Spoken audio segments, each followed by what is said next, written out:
أرسط زينة حزب تግራይ ናይ ጥፋት መርበብ ብዘርግሑ ጽምእ ስልጣን ዘለዎም ሒደት ገበነኛታት ተዓጊቱ ከም ዝርከብ ተገልጹ።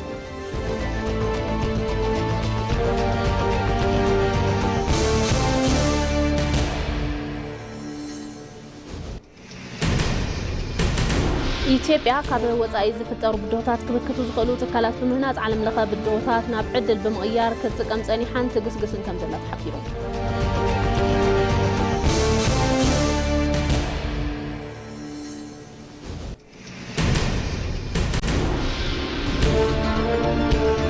ካብ ወጻኢ ኣብ ሰሜን ምዕራብ ቻይና ብዘጋጠመ ምግሃስ መሬት 21 ሰባት ህይወቶም ሓሊፉ።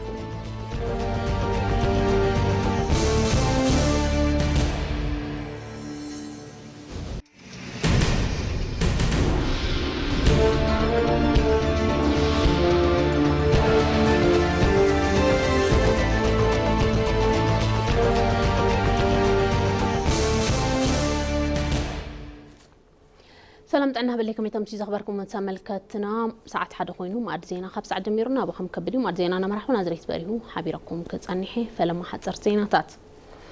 قدماي منيستر أبي أحمد مس منيستر قدات وزارة روسيا تزات يوم قدماي منيستر دكتور أبي أحمد مس منيستر قدات وزارة روسيا سيرجي لافروف تزات يوم وتم قدماي منيستر أب محبرة ميديا قصم مبزم حلالفهم الأختي مس منيستر قدات وزارة فيدريشن روسيا سيرجي لافروف نقول له خمن تزاتين عيلام أبزنا برنا حبرة وجزء أبى كلتي أو ركباتن حدش تعدلات متحبارن زي تقاني زي كايد نخبلو حبيرون.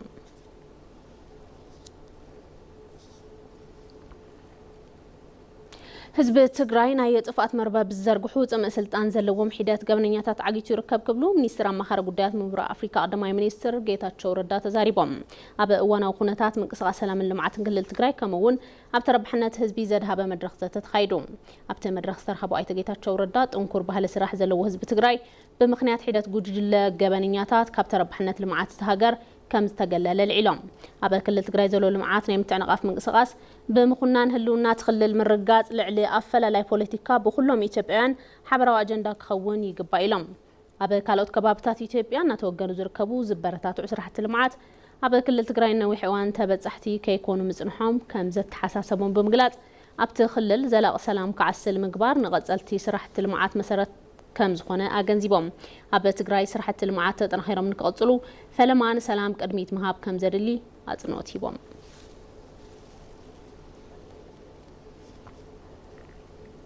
زي حقا وجل حوحات زفت مزلو قدود حفسان قدود وتهدرا وتعليمن اتوجل ملؤ بملؤ تقبلنتو 5 سنه زملختيو خبلو ريتو ام ذهبو سمويا ميديا قليصوم ابل كل تግራይ استفلالي ولق او ربحاتاتن دليتاتن مملاء توهيلو ابل على حزب زفصم زلو قدود حفسان عقتان بلعل درجه يقصل كم زلو توم غازطኛታት قليصوم تتكبر كاب حزبي كبير تقامو زغطمون تخون محبرسب تخللون نظام اكلات نبرو دغف ملؤ بملؤ 5 سنوم زملختيلم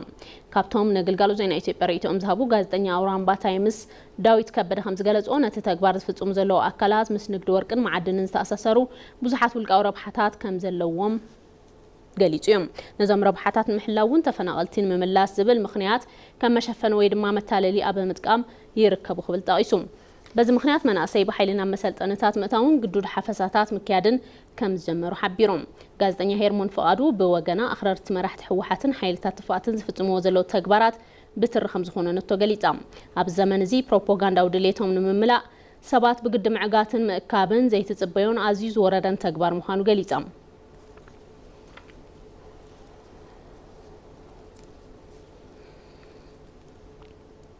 هاجراوي مرها جبر حمشاي زور سناي تكبر دوب ألبو مناسي تجميرهم. اتى مرها جبري سناي تكبر نبرها إثيوبيا بزبل مري حساب أبد كتم هواساي تجمير زلم. رسم حدار كل السيدامة دستالي دامو قالوا لعلوت حلف تسرح من قسن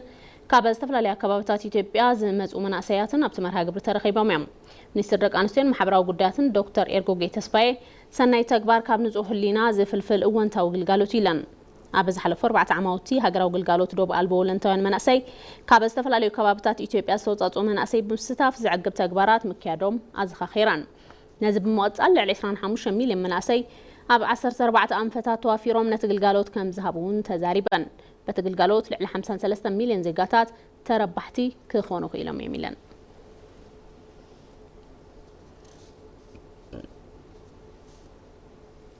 أبا ممحدار كتما أديس أبا كومشن متحابر فقار تساتف عبر السبت تدالو مدرغ سراح سناي تكباري سالت ألوم مكتل كومشنارت كومشن أسرات نقوسية بتقوان كم زبلو أبا زحلفو عمتات أبا كتما أديس أبا قبرت سناي زي تخايدو سناي تكبارات بزوحات نبرتي تربحت خوينا ميم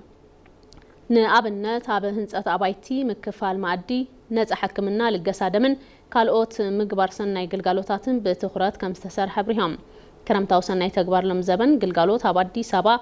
18 تزخونو عودة سراح 5 فليو قليزهم بسناي الناس أديس أبا عبيت زبل مري حساب استجمرة سناي تكبار قلقالوت كلهم نبرتي بنقحات كساتهو تساوي تقريبا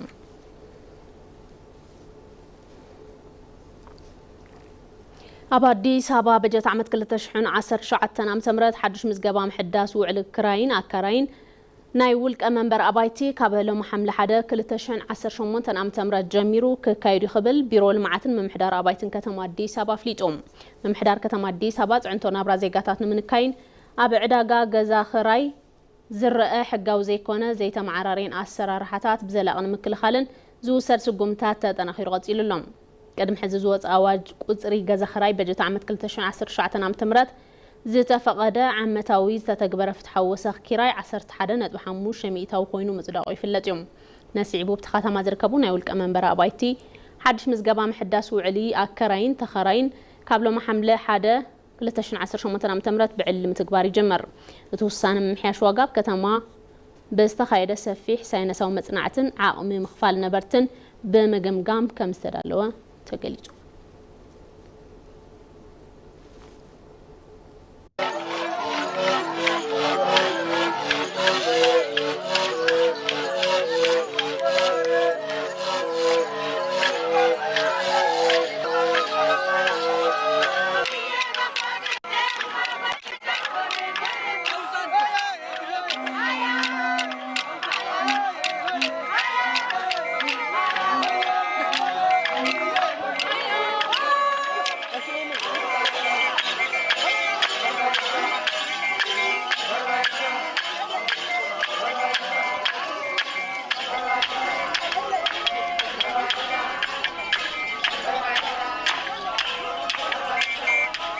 ما دزيناكم أبا مكتال تركبوا بزرزر نابز حرنايم قدرات كنحلف إثيوبيا كابوت أزفتر بدهوتات كمكتو زغلو تكالات مهناز علم لها بدهوتاتنا عدل بمغيار كتقم سانيحان تقسقسنا لام قدم حزي كابز نبرا دحر ناي مبالا كايدا وزيا علم لها أجنداتات نابا موسانن مبيانن تسقاقير اللام وندوسن أفورق زي السنادوز أبزاب كيترشو علمو ኢትዮጵያ ኣብ ተመሳሳሊ እዋን ኣብ ዝተፈላለዩ ተሓሳስባታት ዝቆማ ሓያላን ሃገራት ዓይነን ዝተኸላላ ሃገር ኮይና ኣላ ብስናይ ምዕራብን ምብራቕን ሃገራት ዓለም እናሰርሐት ትርከብ ኢትዮጵያ ላዕለዎት ሰበስልጣናት ሩስያ ፈረንሳይ ጣልያን ህንዲ ቻይናን ካልኦት ሃገራትን መሬት ኢትዮጵያ በተደጋጋሚ ዝረገጻሉ ምክንያት እውን እዚዩ ሕዝ ዘለናሉ ዓለም ለኸ ኩነታት ብዘይተገመቱ ፍጻመታት ዝመልአ እዩ ዓለም ለኸ ፖለቲካዊ ቅርጺ እዚ ዘመን እውን ተለዋዋጢ ዘይግመት ዝተሓላለኸን ዘሻምን ኮይኑሎም ሎሚ ፈታዊ ዝነበረ ጽባሕ ከይተሓሰበ ጽላኢ ኮይኑ ብቕ ይብል ኣብ ውሽጢ እዚ ዓለም ለኸ ቅልውላው ርክብ ወጻኢ ኢትዮጵያ ፕራግማቲክ ወይ ድማ እዋናዊ ኩነታት ዘገናዘበ እዩ ኣብ ውሽጢ ዓለም ለኸ ኣሰላልፎ ሓይሊ ኣብ ዝተፈላለየ ጎደና ዝቆማ ሃገራት ምስ ኢትዮጵያ ምስራሕ ምርጨን ገይረን ኣለዋ እዚ መገዲ ኢትዮጵያ ሃገራዊ ረብሓ ዘቐደመን ንነበራዊ ሓቅታት ቅልጡፍ ምላሽ ዝህብን እዩ ኢትዮጵያ ሉዓላውነት ውሳነ ምሕላው መትከል ገይራ እውን ትጓዓዝ ኣላ ኢትዮጵያ ጽዕንቶታት ተጻዊራ ሉዓላውነት ንምሕላው ሰለስተ መትከላትን መምርሒታትን ትስዕብ ኣላ አንደኛው መቋቋም ነው ቀዳማይ ምጽዋር ተጻወርቲ ትካላትን ሃገርን ምፍጣር ንዑኡ ንምግባር ክፍተት እንትርአም ነቲ ክፍተት ምምላእ ብሶፍት ይኹን ብሃርድ ዘድልዩ ሓይልታት ክፍተት እንዳረኣኻ ምህናጽ ካልኣይ ምጥቃም እዩ ፈተናታት ናብ ዕድል ምቕያር ሳልሳይ ምቁጽጻር እዩ ብናይ ካልኦት ኣጀንዳ ምስጣም ዘይኮነስ ናይ ባዕልኻ ኣጀንዳ ፈጢርካ ምቁጽጻር እዩ ኣጀንዳ ፈጢርካ ናይ ምስራሕ ዓቕምና ብዘይግመት መልክዑ ማዕቢሉ እዩ እዞም መትከላት እዚኦም ኢትዮጵያ ተግባራዊ ዝገበረቶም ኣጋጣምታት ነዘኻኽር ውግእ ሩስያን ዩክሬንን ስዒቡ ዓለም ቅልውላው መግቢ ከጋጥማዩ ዝብል ካብ ብዙሓት ፖለቲካዊ ተንተንቲ ዘይፍላግ ገላልጻ ነይሩ ኣብቲ እዋን ድሌት ዓለም ዝቐርብ ዝነበረ ዝበዝሐ ፍርያት ስርናይ መበገሲኡ ካብ ዩክሬንን ሩስያን ብምንባሩ ብፍላይ ኣፍሪቃ ብርቱዕ ሓደጋ ከም ዘንጸላለወላ ይግለጽ ነይሩ ይኹን እምበር እዚ ፈተና እዚ ናብ ዕድል ብምቕያር ኢትዮጵያ ሎሚ ላዕለወይቲ ኣፍራይት ስርናይ ኮይና ካብ ርእሲ ሓሊፋ እውን ናብ ዕዳጋ ዓለም ተቕርብ ኮይና ኣላ ስለዚ ዓለም ለኻዊ ፈተና ናብ ዕድል ብምቕያር ክትጥቀም ክኢላ ኣላ ኣብ ቀጻሊ እውን እዚ መገዲ እዚ ክቕጽል እዩ ምግብ ማምረት ክሪቲካል ነው ግጭት ሲፈጠር እንቸገራለን ብለን ነበር ምግቢ ምፍራይ አገዳሲ እዩ ጎንፂ እንትፍጠር ንጸገም ኢና ኢልና ነርና ሕዚ ብሰንኪ ዘሎ ጎንፂ መዳበርያ ነዳዲ ስለዝጠፍእ ኣፍሪካ ክትጠምዕያ ዝብል ሓሳብ ትሰምዑ ትኾኑ ኢኹም ብዙሕ እዩ ዝዝረብ ርግጸኛ ይኾነልኩም እየ ኢትዮጵያ ኣይትጠምን ንሶም እውን ይሰምዕዎ እዚ ቋንቋ ዘይክጥዕም ይኽእል እዩ ግን ኣይንጠምን ጸቕጢ የብሉ እንዶ እወ ይህልዎ እዩ ረብሓ እውን ኣለዎም ብዙሕ ከሲብናሉ ኢና ብዙሕ ተጎዲእናሉ እውን ኢና ልዕሊ ኩሉ ክልተ ዓበይቲ ኩናት ዓለም ምስተንተና ከም ሃገር ሉዓላዊ ክብርናን ንሃገራዊ ብቕዓትና ዘሳጥሑ ክፍተታት ፈሊና ዓቕሚ ሃኒጽናሉን ኢና ኣብኡ ዝረኣናዮ ጥንቃቐ ብምምሃር ክፍተት መሊእናሉ ኢና በተሓደ ወገን ድማ ኢትዮጵያ ቅድሚ ሕዚ ካብ ዝነበራ ድሕር ናይ ምባል ኣካይዳ ወፂኣ ዓለም ለኻዊ መስመር ትውስንን እትብይንን ናብ ምዃን ተሰጋጊራላ ኢትዮጵያ ጉዳይ ኣፍ ደገ ባሕሪ ኣጀንዳ ዝገበረትሉን ዓለም ለኻዊ ተቐባልነት ዝረኸበትሉን መገዲ ኣብ ውሽጢ እዚ ይለዓል እዩ ይኹን እምበር ኢትዮጵያ እዚ ክትገብር ከላ ጸላእታ ድማ ብቐንዱ ሰለስተ ስልትታት ኣብ ልዕሊ ኢትዮጵያ ይስዕቡ እቲ ቀዳማይ ናይ ኢትዮጵያ ናይ ቀደምን ሕዝን ሓቂ ምክሓድ ክኸውን ከሎ እቲ ካልእ ድማ ዓቕሚ ኢትዮጵያ ምርሳዕ ወይ ድማ ሸለል ምባል እዩ አንደኛው መካድ ነው ቀዳማይ ምክሓድ እዩ ኢትዮጵያ ሃብታም ኣይግዛእን ዝብል ህዝቢ ዘለዋ ክገዝእዋ 234 ግዜ ፈቲኖም ተሳዒሮም ዝተመለሱላ ሃገር ምዃና ንኢትዮጵያ ምንብርካኽ ቀሊል ዘይምዃኑ እንዳፈለጠውን ነቲ ታሪክ ይኽሕዶም ካልኣይ ምርሳዕ እዩ እዛ ሃገር ስትራቴጂካዊ ዕምቆት ኣለዋ በዝሒ ህዝቢ ኣለዋ ሃገረ መናእሰይ እያ እንተኸፊእዎ ባዕሉ ክከላኸል ይኽእል እዩ ኣቀማምጣ ይኹን ትካላዊ ልምምዳ እውን ቀሊል ኣይኮነን ንዝብል እውን ምርሳዕ ኣሎም ብዛዕባና እንትዝክሩ ድኽነትና እምበር እምቢ ባህላይነትና ምዝካር ኣይደልዩን ሓደ ግዜ ከነኣእሱ እውን ይደልዩ እዮም እቲ ሳልሳይን ዋናን ስልቲ ጸላእታ ድማ ትምኒት እዩ እዚ ትምኒት እዚ ስቂሉ ናይ ሓሳብ ጥራሕ ዘይኮነስ ኢትዮጵያ ምስ ካልኦት ሓይልታት ወጻኢ ብምትሕብባር ብምውጋእ መንግስታ ንምውዳቕን ሃገራዊ ዓቕማ ንምድኻምን ብተግባር ክረአ ዝጸንሐ ስትራቴጂ እዩ ሕዚ እውን ጸላእቲ ኢትዮጵያ እዚ ዝፈሸለ ስልቲ ዳግም ንምትግባር ለይትን ቀትርን ይጓዩ ኣለዉ ይኹን እምበር እዚ ናይ ጥፋኣት ሜላ እዋኑ ዝሓለፎን እዋናዊ ነባራዊ ኩነታት ዘገናዘበን ኣይኮነን ምክንያቱ ናይ ሎሚ ኢትዮጵያ ዝኾነ ይኹን ዓይነት ናይ ጥምረት ትንኮያታት በብቕዓት ክትከላኸለሉ ትኽእል ኣዝዩ ሓያልን ዘይሰዓርን ትካላዊ መሰረት ዝሃነጸትሉ እዋን ስለ ዝኾነ እዩ ሶስተኛው ምኞት ነው ሳልሳይ ትምኒት እዩ ብዝሓለፈ ስልቲ ሱር ናይ ምዃን ትምኒት ትማሊ ሻዕብያን ወያነን ምስ ሱዳን ተሓባቢሮም ንደርጊ ኣውዲቖምዎ እዮም ሕዚ ከምኡ ተሓባቢርና ክነውድቕ ኢና ዝብል ትምኒት ኣይኮነንዶ ሻዕብያ ወያነን ሱዳንን ካልኦት እውን እንተተወሰኹ ኣብ ልዕሊ ሉዓላውነት ኢትዮጵያ ዝኾነ ዓይነት ስግኣት የለን ዝኾነ ዓይነት ስግኣት ፖለቲካዊ ተንተንቲ ከም ዘቐምጥዎ ኣብ ዝቕጽሉ እዋናት ድሕንነት ሳይበርን ሓበሬታን ምጥንኻር ውሽጣዊ ፍርያት ብምዕባይ ቁጠባዊ ሉዓላውነት ምርጋጽ ትካላዊ ሓይልን ልዕልነት ሕግን ምኽባር ከምኡውን ኣብ ሓበራዊ ተረባሕነት ዝተሰረቱ ዞባዊ ዲፕሎማስያዊ ጻዕርታት ኣጠናኺርካ ምቕጻል ኢትዮጵያ ትጓዓዘሉ ዘላ ኣካይዳ እዩ ኣብ ኢትዮጵያ ንዘበናት ዝቐጸሉ ዘይምርድኣት ብቐጻልነት ንምፍታሕ ብምሕሳብ ዝተጀመረ ሃገራዊ ዘተ ስልጡን ባህሊ ፖለቲካ ምህናፅ ዝለዓለ ግደ እናበርከተ ይርከብ እዚ ዘተ ውፅኢታዊ ንክኸውን ኣብ ምግባር እውን እጃምተን ሓንሕቲ ሓይልታት ዝለዓለ ምዃኑ ተገሊጹ እዩ ዛህራ መሐመድ ኣሰናዲኣቶልና ምልብርሃን ግርማይ ኮሚሽን ሃገራዊ ዘተ ኢትዮጵያ ዘሳልጡ ዘሎ ዘተ ሰብ ብጽሕት ኣካላት ኣብ ኢትዮጵያ ንዘሎ ዘይምርዳእ ፖለቲካ ብቐጻልነት ንምፍታሕን ዝሰልጠነ ባህሊ ዘተ ንምዕባይ ዝለዓለ ግደ ከም ዘለዎ ተገሊጹ እቶም ዝተሳለጡ ዘተታት እውን ኣብ ዝሓለፉ ዓመታት ንማሕበራዊ ምትእስሳር ጸገም ዝኾኑን መልዕሊ ጎንፂ ዝኾኑ መሰረታዊ ኣፈላላይ ሓሳብ ኣብ ዙርያ ጠረጴዛ ንምፍታሕ ከም ዘኽእል ተስፋ ተነቢሩሉ እዩ ለኢትዮጵያ መፍትሄው እኛው ኢትዮጵያ ንኢትዮጵያ መፍትሒ ጸገም ንኸውን ባዕልና ኢና ሓገዝ ካልኦት ሃገራት ክንጽበይ ይግባን ጸገሙ ናይ ባዕልና እዩ ፍትሕውን ምሳና እዩ ዘሎም ይህ ሃገራዊ ምክክር ኢትዮጵያ ውስጥ ኣብ ኢትዮጵያ ካብ ጥንቲ ኣትሒዙ ክሳብ ሕዚ ንዘሎ ጸገም መፍትሒ መንገዲ ሃገራዊ ዘተ እዩ بخوينات زفتح ጸገም ከም ዘለ ርኢና ኢና የሀገራዊ ምክክር በአጠቃላይ ለሀገራችን ዝም ብሎ የሚገኝ አይደለም ሃገራው ዘተ በሐፈሻ ንሃገርና ስቂሉ ዝተረኸበ ነገር ኣይኮነን ዓብይ ዕድል እዩ ኣብ ዘመናት ውሽጢ ሓደ ግዜ እንረኽቦ ዕድል እዩ ከነባኹና ይግባን ስለዚ ከም ፓርቲ ብንቕሓቲና ንከታተሎ ዘለና እዚ ታሪካዊ ዘተ ዜጋታት ብናጽነት ሓሳቦም ዝለዋወጥሉ ኸይዲ ብምፍጣር ቂምን ቅርታን ብዘተነ ምትካዕ ዕላማው ገይሩ እዩ ኸይዲ እቲ ዘተ ኣብ ዝተተሓዘሉ ብርኪ በፂሑ ቀጻልነት ዘለዎ ፍታሕ ንኸምጽእ እጃም ተነሓንሕቲ ፓርቲታት ፖለቲካ ዝለዓለ ምዃኑ እውን ተገሊጹ እዩ የሀገራዊ ምክክር ላይ እኛ የፖለቲካ ፓርቲዎች ከዚህ በፊት ከመጀመሪያ ጀምሮ ሁኔታውን እየተከታተል ኣብ ሃገራዊ ዘተ ንሕና ፓርቲታት ፖለቲካ ካብ ዝጅመረት ሒዝና እናተኸታተልናዮ ጸኒሕና ኢና እንትጅምር ናይ ምቅዋም ሓሳብ ነይሩና እዩ ድሕሪኡ ግና ተረዳዲና ኣድላይነት ዘተ ተረዲና ምስ ጉድለቱ ተቐቢልና ኣብ ከይዲ ንምእራም ተስማሚዕና ኣጀንዳ ሂብና ኢና ቀደም ሲል የአጀንዳ ስብሰባዎችን ብዙ ስብሰባዎችን እዚህም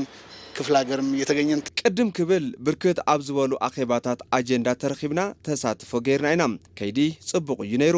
ጽቡቕ ውጽኢት እውን ርኢና ኢና ካብ ዝኣተናሉ ጸገም እንወጸሉ እዋን ዝሓፀረ ይመስለኒ ተነሓንሕቲ ፓርቲታት ፖለቲካ ዘልዕልዎም ሕቶታትን መማረፂ ሓሳባት ብሰላማውን ብዝሰልጠነ መንገዲ ናብ መድረኽ ዘተ ሒዞም ምቕራቦም ትሕዝቶ እቲ ዘተ ንኸዓቢ ካብ ምግባሩን ልዓሊ ጸገማት ቀጻልነት ብዘለዎ መንገዲ ንኽፈትሑ ዕድል ከም ዝፈጥር ተገሊጹ እዩ ለዚህ የምክክር ኮሚሽን ነዚ ኮሚሽን ዘተ ዘድልዮ ነገር ንምሕጋዝ ኩላህና ተሳትፎ ክንገብር ይግባእ ንሃገር ተስፋ ዝኸውን ጽባሕ ንዝመጽእ ወለዶውን መሰረት ዝኸውን ዘተ ስለ ዝኾነም ረጅም ጊዜም ቢፈጅ ነዊሕ እዋን ዝውድእ ዋላ እኳ እንተኾነ ነዚ ሃገራዊ ዘተ ንምዕዋት ኩላትና ካብ ልብና ከም ንሰርሕ ተስፋ ኣለኒ ከመጀመሪያ ከተሳታፊ ልየታ ጀምሮ ካብ ምፍላይ ተሳተፍቲ ጀሚሩ ክሳብ ኣጀንዳ ምፍላይ ዘሎ ከይዲ ኣብ እንሪአሉ እዋን ገለልተኛ ኮይኑ እዩ ረኺብናዮም ኩሉ ዝተሳተፈሉ ከይዲ እዩ ኣይንሳተፍን ንዝበሉ ሓይልታት ንምርዳእ ዝኸደሉ ከይዲ ኣዝዩ ዝናኣድ እዩ ኮሚሽን ሃገራዊ ዘተ ኢትዮጵያ ዝተነበረሉ ሃገራዊ ሓላፍነት ተወፂኡ ቀጻልነት ንዘለዎ ሰላምን ምርጋዕ በሪ ንኽኸፍት ኩሎም ተነሓንሕቲ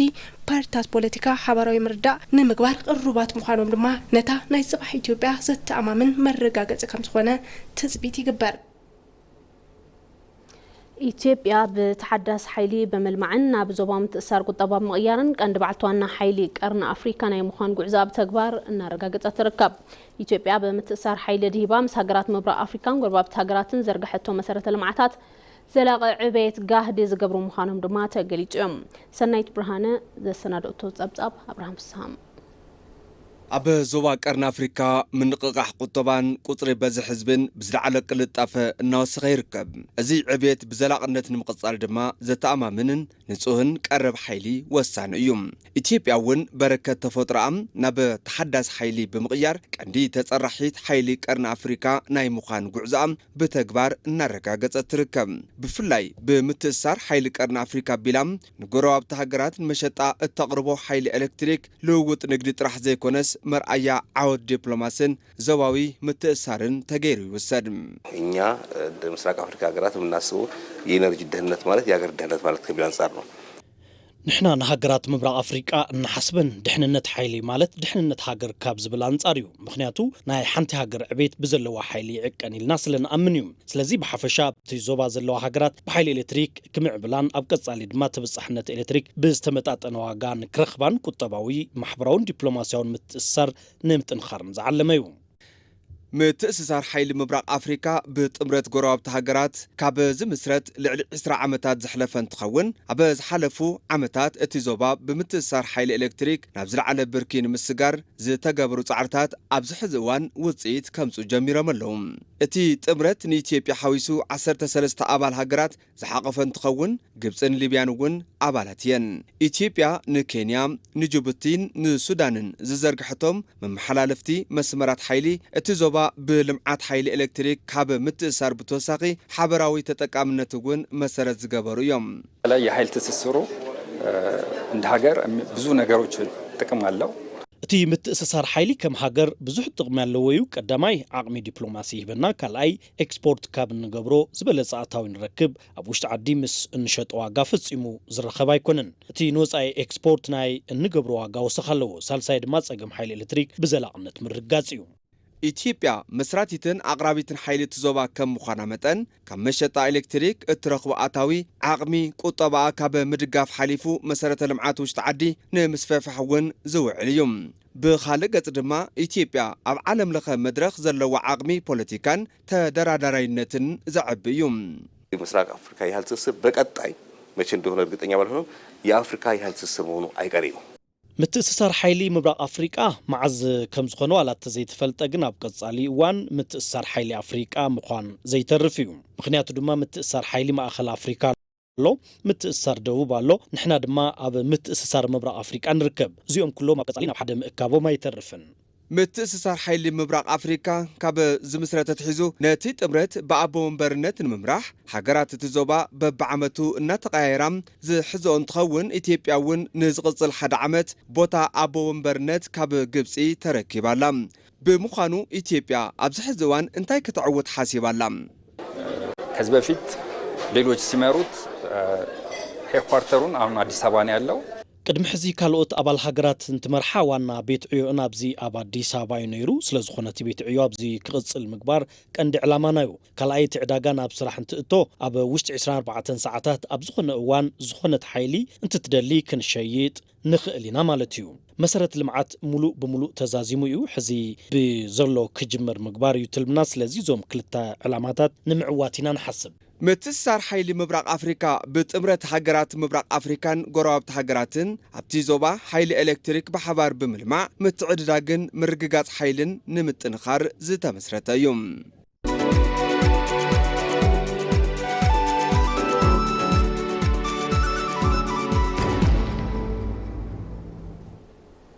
قدماء منيستر أبي أحمد أبل معتبون سر خبلوت أستواز عمرها قبل حمله أسر بقلزي زرقي لهم زم قدماء منيستر أبو حمشة عمل زمن سراح مبل ثلاثة سروع أخيبا بيت وكل تهزبي نحطوطات عبالات بيت مخرم الله شن مبرهنا بذهب الأوان لمعتبون ستوهابت خورات يتبقى بعلم سالسيتي لأخي تبون كتكون كم زخالة قليزهم سراحة الريفورم عب مدنفع شرفوت أيل وعلى استواز أخم زبر كتب محبار نايلو معامة إكسبورت دي إثيوبيا لعلي 10 بليون دولار كم زبزح تزاريبهم كاب إكسبورت بوند راح 3.1 بليون دولار كم استرخبه أما لخي تمام إثيوبيا ما بقول بون عربيكا كوانتا هونات كاب بون كم زيزا مسألة توت كير خبت عن حيلهم بتوسخ بزحلف 10 عامتات كاب إكسبورت بوند استرخب حفشة توت 3 بليون دولار راح كم زنبرة أزخاخيرهم زين أوتايم أب سمين معراب تشاينا بزقات أمام غاز مريت إسران حدن سبات يوتهم حليفهم أب جزءات غانسو كتما لونغنان أب زقات أم حدا غاز سلسان سبات تقول انتخونو سرحتنيا تتحدقا جزين تقولو سبات نمدحان زعري كقبلتو أني حميم بتحدقا خبتهم تقولو إسران حدن سبات يوتهم كحلفن كلو توم سترف 10 سبات بهيوت كدحنو تخيليهم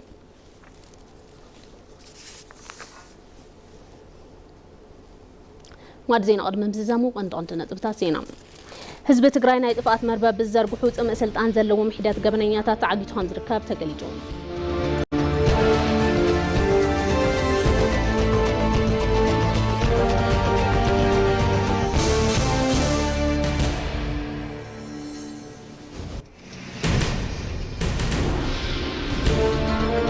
ኢትዮጵያ ካብ ወጻኢ ዝፍጠሩ ብድሆታት ክምክቱ ዝኽእሉ ትካላት ብምናጽ ዓለም ለኸ ብድሆታት ናብ ዕድል ምቕያር ክትጥቀም ጸኒሓን ትግስግስን ከም ዘላ ተሓቢሩ